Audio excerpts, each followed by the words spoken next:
১৩ তারিখের আওয়ামী লীগের কর্মসূচিকে নিয়ন্ত্রণ করতে সরকারকেই দায়িত্ব নিতে হবে বলে মন্তব্য করেছেন বিএনপির স্থায়ী কমিটির সদস্য আমির খসরু মাহমুদ চৌধুরী।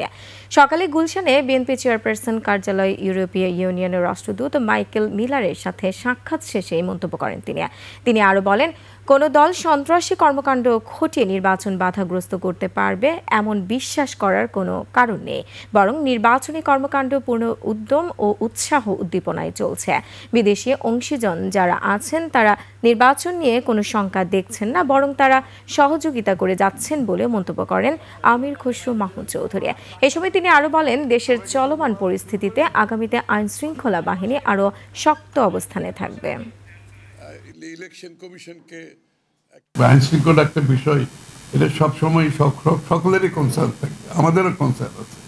তো সেটা তো আজকে এটা তো সরকার, আমরা আশা করছি তাদের আইন শৃঙ্খলা বাহিনী আরো শক্ত অবস্থানে থাকবে, আরো কঠিন অবস্থানে থাকবে এবং এটার সমাধানে তারা আরো সচেষ্ট থাকবে।